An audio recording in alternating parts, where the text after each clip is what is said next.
Sahabat Parsa Khalifah, video ini akan menceritakan ringkasan dari Khalifah pertama Abu Bakar As-Siddiq yang penting untuk diketahui oleh setiap muslim.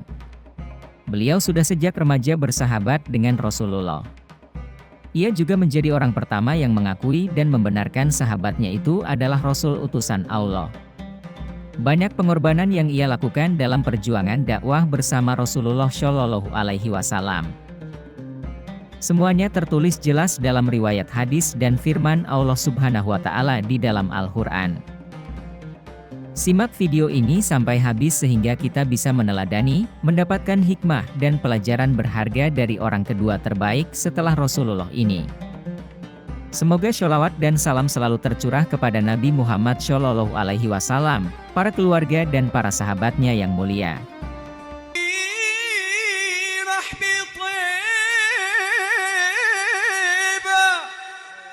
Abu Bakar As-Siddiq adalah khalifah pertama bagi umat Islam. Beliau memiliki julukan As-Siddiq. Julukan As-Siddiq ini didapatkan karena beliau membenarkan kabar dari Nabi Shallallahu Alaihi Wasallam dengan kepercayaan yang sangat tinggi. Sebagaimana ketika pagi hari setelah malam Isra Miraj, orang-orang kafir berkata kepadanya, "Teman kamu itu, Muhammad, mengaku-ngaku telah pergi ke Baitul Maqdis dalam semalam." Beliau menjawab, jika ia berkata demikian, maka itu benar. Allah Ta'ala pun menyebut beliau sebagai As-Siddiq. Dan orang yang membawa kebenaran, Muhammad, dan yang membenarkannya, mereka itulah orang-orang yang bertakwa.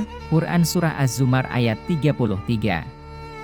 Beliau juga dijuluki As-Siddiq karena beliau adalah lelaki pertama yang membenarkan dan beriman kepada Nabi Muhammad Shallallahu Alaihi Wasallam.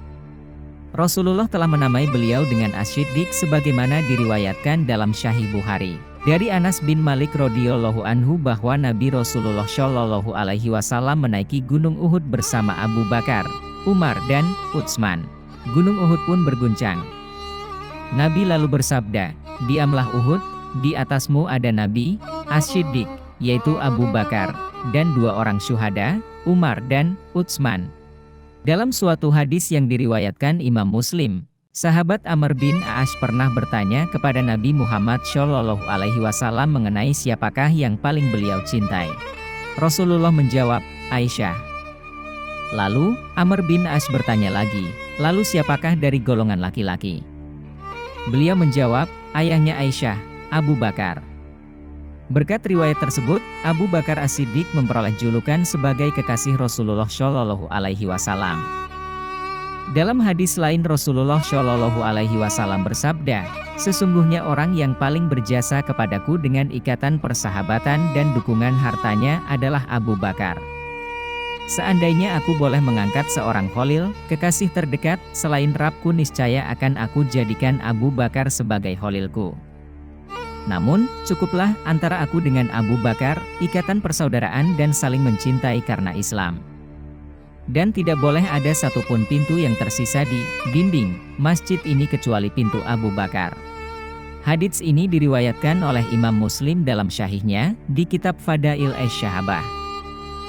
Abu Bakar dilahirkan di Makkah, Jazirah Arab, 2 tahun setelah tahun Gajah, 573 Masehi. Ia lebih muda 2 tahun dari Nabi Muhammad Shallallahu Alaihi Wasallam. Nama aslinya adalah Abdullah bin Abu Quhafah, Utsman bin Amir al-Qurasyi at-Taimi. Jauh sebelum menjadi khalifah, Abu Bakar sudah lebih dulu bersahabat dengan Rasulullah sejak remaja. Abu Bakar remaja dikenal memiliki sifat yang sabar, cerdas, lembut, serta jujur. Sebelum memeluk Islam, Abu Bakar adalah seorang pedagang yang kaya raya. Sesudah masuk Islam, seluruh hartanya ia keluarkan untuk kepentingan dakwah dan kesejahteraan umat Islam. Abu Bakar termasuk dalam golongan orang-orang yang paling awal masuk Islam atau dikenal dengan golongan As-Sabiqun al-Awwalun. Golongan inilah yang pertama kali mengakui bahwa Muhammad Shallallahu Alaihi Wasallam adalah utusan Allah Subhanahu wa Ta'ala dan mereka dijamin masuk surga, termasuk Abu Bakar As-Siddiq. Sejak saat itu, dia selalu setia berada di sisi Rasulullah. Abu Bakar menemani Rasulullah menyebarkan Islam. Abu Bakar juga ikut dalam berbagai peperangan dan melindungi Rasulullah. Mengenai perawakan Abu Bakar memiliki postur tubuh yang kurus. Sepasang bahunya kecil. Wajahnya lancip, matanya cekung, serta dagunya agak menonjol. Kulit Abu Bakar tergolong putih dan urat-urat tangannya menonjol. Abu Bakar memiliki 4 orang istri, yaitu Qutailah binti Abdul Uzza, Zainab binti Amir, Asma binti Umais, dan Habibah binti Harijah. Dari keempat istrinya, ia memiliki 6 anak, 3 anak laki-laki dan 3 anak perempuan. Salah satunya adalah Aisyah binti Abu Bakar yang merupakan istri kesayangan Rasulullah Shallallahu Alaihi Wasallam. Abu Bakar memiliki jasa-jasa yang sangat banyak bagi kepentingan dakwah Islam Rasulullah dan juga ketika menjadi khalifah. Jasanya yang paling besar adalah ia orang pertama yang masuk ke dalam Islam. Perjalanan hijrahnya beliau bersama Nabi Shallallahu Alaihi Wasallam, di mana perjalanan tersebut sangat berbahaya dan membutuhkan pengorbanan. Ketegaran beliau ketika hari wafatnya Nabi Shallallahu Alaihi Wasallam, sehingga memberikan keteguhan dan menyatukan para sahabat dan umat Islam pada saat itu. Sebelum terjadi hijrah, beliau telah membebaskan 70 orang yang disiksa orang kafir karena alasan bertauhid kepada Allah. Di antara mereka adalah Bilal bin Rabba'ah, Amir bin Fahirah, Zunairah, Al-Hindiyah dan anaknya, budaknya Bani Mu Ammal, Ummu Ubais. Jasanya yang terbesar ialah ketika menjadi khalifah beliau memerangi orang-orang murtad. Abu Bakar adalah lelaki yang lemah lembut, namun dalam hal memerangi orang yang murtad, beliau memiliki pendirian yang kokoh. Bahkan lebih tegas dan keras daripada Umar bin Khattab yang terkenal akan keras dan tegasnya beliau dalam pembelaan terhadap Allah. Imam Bukhari dan Muslim meriwayatkan hadis Abu Hurairah radhiyallahu anhu. Ketika Nabi Shallallahu Alaihi Wasallam wafat dan Abu Bakar menggantikannya, banyak orang yang kafir dari bangsa Arab. Umar berkata, "Wahai Abu Bakar, bisa-bisanya engkau memerangi manusia padahal Rasulullah Shallallahu Alaihi Wasallam bersabda, aku diperintah untuk memerangi manusia sampai mereka mengucapkan la ilaha illallah. Barang siapa yang mengucapkannya telah haram darah dan jiwanya, kecuali dengan hak, jalan yang benar. Adapun hisabnya diserahkan kepada Allah." Abu Bakar berkata, "Demi Allah akan kuperangi orang yang membedakan antara sholat dengan zakat. Karena zakat adalah hak Allah atas harta. Demi Allah jika ada orang yang enggan membayar zakat di masaku, padahal mereka menunaikannya di masa Rasulullah Shallallahu Alaihi Wasallam, akan kuperangi dia." Umar berkata, "Demi Allah, setelah itu tidaklah aku melihat kecuali Allah telah melapangkan dadanya untuk memerangi orang-orang tersebut, dan aku yakin ia di atas kebenaran." Begitu tegas dan kerasnya sikap beliau sampai-sampai para ulama berkata, Allah menolong Islam melalui Abu Bakar di hari ketika banyak orang murtad, dan melalui Ahmad bin Hambal di hari ketika terjadi fitnah Khalqul Quran. Abu Bakar pun memerangi orang-orang yang murtad dan orang-orang yang enggan membayar zakat ketika itu. Musailamah Al-Kadzab dibunuh di masa pemerintahan beliau. Musailamah Al-Kadzab adalah seorang yang mengaku dirinya sebagai nabi pada masa Rasulullah hidup. Awalnya, ia merupakan pemeluk Islam dari Yamamah di Jazirah Arab. Karena klaimnya sebagai nabi, Musailamah Al-Kadzab terlibat dalam pertempuran Yamamah bersama pasukan Khalifah Abu Bakar dan tewas di tangan Wahsy bin Harb. Beliau mengerahkan pasukan untuk menaklukkan Syam, sebagaimana keinginan Rasulullah Shallallahu Alaihi Wasallam. Dan akhirnya Syam pun ditaklukkan, demikian juga Irak. Di masa pemerintahan beliau, Al-Quran dikumpulkan. Beliau memerintahkan Zaid bin Sabit untuk mengumpulkannya. Abu Bakar adalah orang yang bijaksana. Ketika ia tidak mau memecat Khalid bin Walid sebagai panglima perang, ia berkata, "Demi Allah, aku tidak akan menghunus pedang yang Allah tujukan kepada musuhnya sampai Allah yang menghunusnya." Hadis riwayat Ahmad dan lainnya. Pada saat itu terjadi perdebatan dengan Umar dan beberapa sahabat lain mengenai kesalahan Khalid bin Walid yang diduga melakukan pelanggaran dalam peperangan menumpas kaum murtad Banu Tamim. Khalifah Abu Bakar memanggil pulang Khalid dan diberi teguran keras. Saat itulah umat Islam sedang sangat memerlukan Khalid dan kepemimpinannya dalam militer yang jenius itu, melebihi dari waktu mana sebelumnya. Itu sebabnya Abu Bakar tidak sampai memecatnya. Malah ia dikirim ke Yamamah untuk menumpas Musailamah, kemudian dikirim ke Irak dan berhasil membebaskan wilayah itu. Ketika masa pemerintahan beliau, terjadi peperangan. Beliau pun bertekad untuk pergi sendiri memimpin perang, namun Ali bin Abi Thalib memegang tali kekangnya dan berkata, "Mau kemana engkau wahai Khalifah? Akan kukatakan kepadamu perkataan Rasulullah Shallallahu Alaihi Wasallam ketika perang Uhud. Simpanlah pedangmu dan janganlah bersedih atas keadaan kami. Kembalilah ke Madinah. Demi Allah, jika keadaan kami membuatmu sedih, Islam tidak akan tegak selamanya." Lalu Abu Bakar radhiyallahu anhu pun kembali dan mengutus pasukan. Beliau juga sangat mengetahui nasab-nasab bangsa Arab. "Kami pernah memilih orang terbaik di masa Nabi Shallallahu Alaihi Wasallam.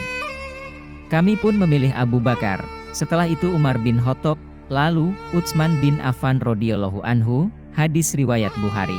Keutamaan Abu Bakar As-Siddiq. Dari Abu Darda radhiyallahu anhu, ia berkata, "Tidak ada lelaki yang memiliki keutamaan sebanyak keutamaan Abu Bakar radhiyallahu anhu."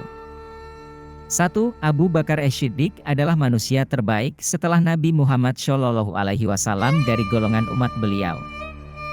Ibnu Umar radhiyallahu anhu berkata, "Aku pernah duduk di sebelah Nabi Shallallahu Alaihi Wasallam. Tiba-tiba datanglah Abu Bakar menghadap Nabi Shallallahu Alaihi Wasallam sambil menjinjing ujung pakaiannya hingga terlihat lututnya. Nabi Shallallahu Alaihi Wasallam berkata, 'Sesungguhnya teman kalian ini sedang gundah.'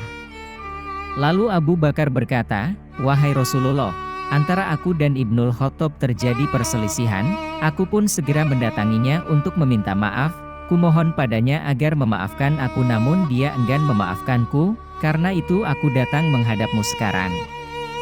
Nabi Shallallahu Alaihi Wasallam lalu berkata, 'Semoga Allah mengampunimu wahai Abu Bakar.' Sebanyak 3 kali. Tak lama setelah itu Umar menyesal atas perbuatannya, dan mendatangi rumah Abu Bakar sambil bertanya, 'Apakah di dalam ada Abu Bakar?' Namun keluarganya menjawab, 'Tidak.' Umar segera mendatangi Rasulullah Shallallahu Alaihi Wasallam. Sementara wajah Rasulullah terlihat memerah karena marah, hingga Abu Bakar merasa kasihan kepada Umar dan memohon sambil duduk di atas kedua lututnya, 'Wahai Rasulullah, demi Allah sebenarnya akulah yang bersalah,' sebanyak 2 kali. Maka Rasulullah Shallallahu Alaihi Wasallam bersabda, 'Sesungguhnya ketika aku diutus Allah kepada kalian, ketika itu kalian mengatakan, engkau pendusta wahai Muhammad. Sementara Abu Bakar berkata, engkau benar wahai Muhammad. Setelah itu dia membelaku dengan seluruh jiwa dan hartanya. Lalu apakah kalian tidak jera menyakiti sahabatku? Sebanyak 2 kali. Setelah itu Abu Bakar tidak pernah disakiti." Hadis riwayat Bukhari. Beliau juga orang yang paling pertama beriman kepada Rasulullah, menemani beliau dan membenarkan perkataannya. Hal ini terus berlanjut selama Rasulullah tinggal di Mekah, walaupun banyak gangguan yang datang. Abu Bakar juga menemani Rasulullah ketika hijrah. 2. Abu Bakar As-Siddiq adalah orang yang menemani Rasulullah di gua ketika dikejar kaum Quraisy. Allah Ta'ala berfirman, salah seorang dari 2 orang ketika keduanya berada dalam gua, di waktu dia berkata kepada temannya, janganlah kamu bersedih, sesungguhnya Allah beserta kita. Quran Surah At-Taubah ayat 40. As-Suhaili berkata, perhatikanlah baik-baik di sini Rasulullah berkata, janganlah kamu bersedih, namun tidak berkata, janganlah kamu takut. Karena ketika itu rasa sedih Abu Bakar terhadap keselamatan Rasulullah sangat mendalam sampai-sampai rasa takutnya terkalahkan. Dalam Sahih Bukhari dan Muslim, dari hadits Anas bin Malik radhiyallahu anhu, Abu Bakar berkata kepadanya, ketika berada di dalam gua, aku melihat kaki orang-orang musyrik berada dekat dengan kepala kami. Aku pun berkata kepada Rasulullah, wahai Rasulullah, kalau di antara mereka ada yang melihat kakinya, mereka akan melihat kita di bawah kaki mereka. Rasulullah berkata, wahai Abu Bakar, engkau tidak tahu bahwa bersama kita berdua yang ketiga adalah Allah. Ketika hendak memasuki gua pun, Abu Bakar masuk terlebih dahulu untuk memastikan tidak ada hal yang dapat membahayakan Nabi Shallallahu Alaihi Wasallam. Juga ketika dalam perjalanan hijrah, Abu Bakar terkadang berjalan di depan Nabi, terkadang di belakangnya, terkadang di kanannya, terkadang di kirinya.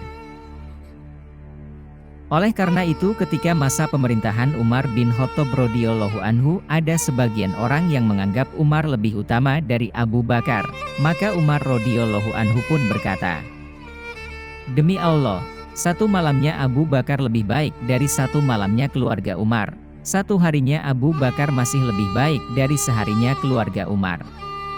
Abu Bakar bersama Rasulullah pergi ke dalam gua. Ketika berjalan, dia terkadang berada di depan Rasulullah dan terkadang di belakangnya. Sampai-sampai Rasulullah heran dan berkata, "Wahai Abu Bakar, mengapa engkau berjalan terkadang di depan dan terkadang di belakang?" Abu Bakar berkata, "Ya Rasulullah, ketika saya sadar kita sedang dikejar, saya berjalan di belakang. Ketika saya sadar bahwa kita sedang mengintai, maka saya berjalan di depan."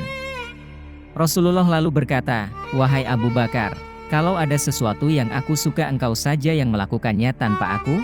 Abu Bakar berkata, "Demi Allah, tidak ada yang lebih tepat melainkan hal itu aku saja yang melakukan tanpa dirimu." Ketika mereka berdua sampai di gua, Abu Bakar berkata, "Ya Rasulullah, aku akan berada di tempatmu sampai memasuki gua." Kemudian mereka masuk, Abu Bakar berkata, "Turunlah wahai Rasulullah." Kemudian mereka turun. Umar berkata, "Demi Allah, satu malamnya Abu Bakar lebih baik dari satu malamnya keluarga Umar." Hadis riwayat Al-Hakim, Al-Baihaqi dalam Dalail An-Nubuwah. 3. Ketika kaum muslimin hendak berhijrah, Abu Bakar As-Siddiq menyumbangkan seluruh hartanya demi kepentingan misi tersebut. 4. Abu Bakar As-Siddiq adalah khalifah pertama. Dan kita diperintahkan oleh Rasulullah untuk meneladani Khulafa Ar-Rasyidin, sebagaimana sabda beliau, "Hendaknya kalian berpegang teguh pada sunnahku dan sunnah Khulafa Ar-Rasyidin setelahku. Gigitlah dengan gigi geraham kalian." Hadis riwayat Ahmad, At-Tirmidzi dan lainnya. Hadits ini sahih dengan seluruh jalannya. 5.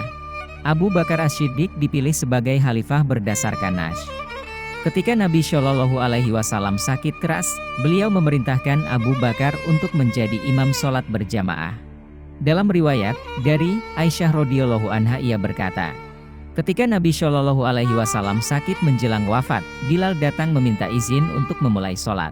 Rasulullah bersabda, "Perintahkan Abu Bakar untuk menjadi imam dan sholatlah." Aisyah berkata, "Abu Bakar itu orang yang terlalu lembut, kalau ia mengimami sholat, ia mudah menangis. Jika ia menggantikan posisimu, ia akan mudah menangis sehingga sulit menyelesaikan bacaan Quran." Nabi tetap berkata, "Perintahkan Abu Bakar untuk menjadi imam dan sholatlah." Aisyah lalu berkata hal yang sama, Rasulullah pun mengatakan hal yang sama lagi. Sampai ketiga atau keempat kalinya Rasulullah berkata, "Sesungguhnya kalian itu, wanita, seperti para wanita pada kisah Yusuf. Perintahkan Abu Bakar untuk menjadi imam dan sholatlah." Oleh karena itu Umar bin Khattab radhiyallahu anhu berkata, "Apakah kalian tidak ridho kepada Abu Bakar dalam masalah dunia, padahal Rasulullah telah ridho kepadanya dalam masalah agama?" Juga diriwayatkan dari Aisyah radhiyallahu anha, ia berkata, Rasulullah berkata kepadaku ketika beliau sakit, "Panggillah Abu Bakar dan saudaramu agar aku dapat menulis surat. Karena aku khawatir akan ada orang yang berkeinginan lain dalam masalah khilafah, sehingga ia berkata, aku lebih berhak. Padahal Allah dan kaum mukminin menginginkan Abu Bakar yang menjadi khalifah." Kemudian datang seorang perempuan kepada Nabi Shallallahu Alaihi Wasallam mengatakan sesuatu, lalu Nabi memerintahkan sesuatu kepadanya. "Apa pendapatmu wahai Rasulullah kalau aku tidak menemuimu?" Nabi menjawab, "Kalau kau tidak menemuiku, Abu Bakar akan datang." Hadis riwayat Bukhari Muslim. 6. Umat Muhammad diperintahkan untuk meneladani Abu Bakar As-Siddiq. Nabi Shallallahu Alaihi Wasallam bersabda, "Ikutilah jalan orang-orang sepeninggalku yaitu Abu Bakar dan Umar." Hadis riwayat Ahmad, Tirmidzi, Ibnu Ma'ajah. Hadis ini sahih. 7. Abu Bakar As-Siddiq adalah salah seorang mufti di masa Nabi Muhammad. Oleh karena itu Rasulullah menugasi beliau sebagai Amirul Hajj pada haji sebelum Haji Wada. Diriwayatkan Al-Bukhari dan Muslim dari Abu Hurairah radhiyallahu anhu, "Abu Bakar As-Siddiq mengutusku untuk dalam sebuah ibadah haji yang terjadi sebelum Haji Wada, di mana beliau ditugaskan oleh Rasulullah Shallallahu Alaihi Wasallam untuk menjadi Amirul Hajj. Ia mengutusku untuk mengumumkan kepada sekelompok orang di hari raya Idul Adha bahwa tidak boleh berhaji setelah tahunnya orang musyrik dan tidak boleh bertawaf di Ka'bah dengan telanjang." Abu Bakar juga sebagai pemegang bendera Rasulullah ketika Perang Tabuk. 8.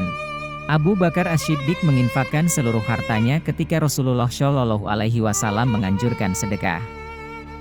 Umar bin Khattab radhiyallahu anhu berkata, Rasulullah memerintahkan kami untuk bersedekah, maka kami pun melaksanakannya. Umar berkata, semoga hari ini aku bisa mengalahkan Abu Bakar. Aku pun membawa setengah dari seluruh hartaku. Sampai Rasulullah Shallallahu Alaihi Wasallam bertanya, wahai Umar, apa yang kau sisakan untuk keluargamu? Kujawab, semisal dengan ini. Lalu Abu Bakar datang membawa seluruh hartanya. Rasulullah Shallallahu Alaihi Wasallam lalu bertanya, wahai Abu Bakar, apa yang kau sisakan untuk keluargamu?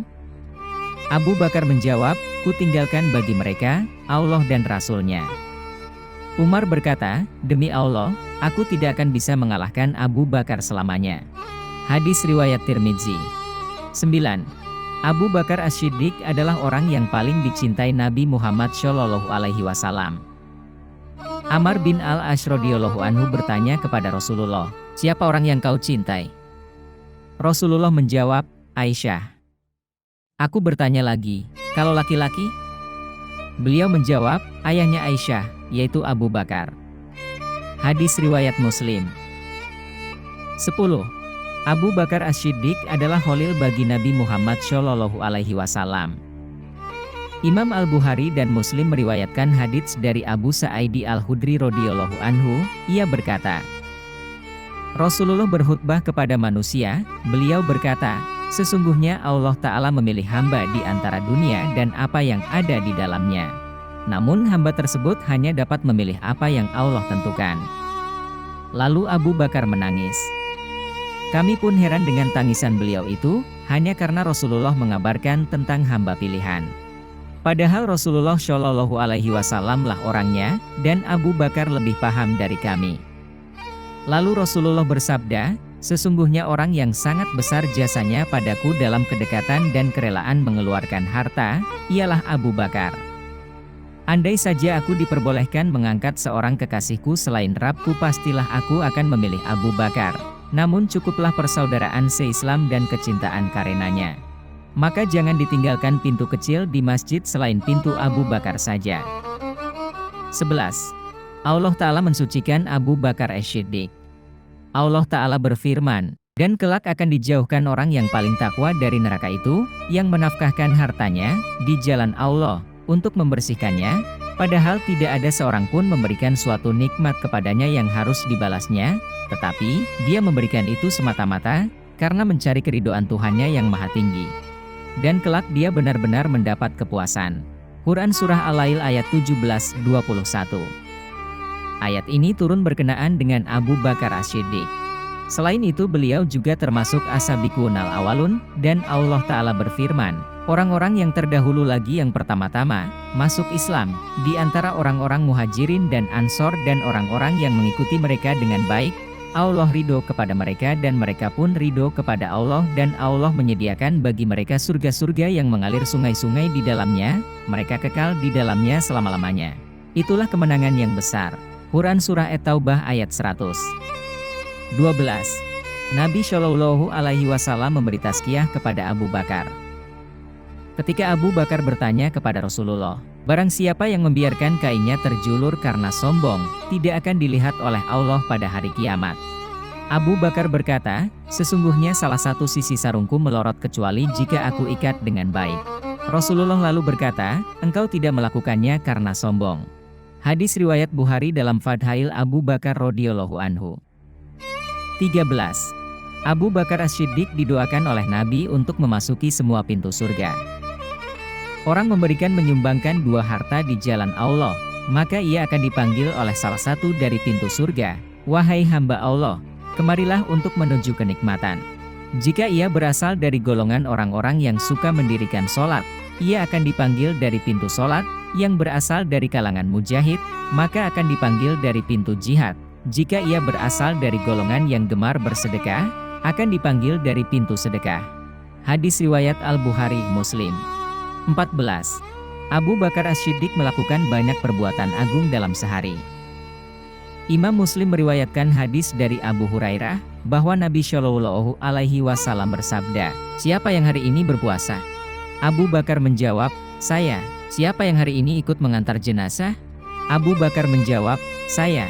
"Siapa yang hari ini memberi makan orang miskin?" Abu Bakar menjawab, "Saya." "Siapa yang hari ini menjenguk orang sakit?" Abu Bakar menjawab, "Saya." Rasulullah Shallallahu Alaihi Wasallam lalu bersabda, "Tidaklah semua ini dilakukan oleh seseorang kecuali dia akan masuk surga." 15. Orang musyrik mensifati Abu Bakar As-Siddiq sebagaimana Khadijah mensifati Rasulullah Shallallahu Alaihi Wasallam. Mereka berkata tentang Abu Bakar, "Apakah kalian mengusir orang yang suka bekerja untuk mereka yang tidak berpunya, menyambung silaturahim, menanggung orang-orang yang lemah, menjamu tamu dan selalu menolong di jalan kebenaran?" Hadis riwayat Bukhari. 16. Ali radhiyallahu anhu mengenal keutamaan Abu Bakar As-Siddiq. Muhammad bin Al-Hanafiyah berkata, "Aku bertanya kepada ayahku, yaitu Ali bin Abi Thalib, manusia mana yang terbaik sepeninggal Rasulullah Shallallahu Alaihi Wasallam?"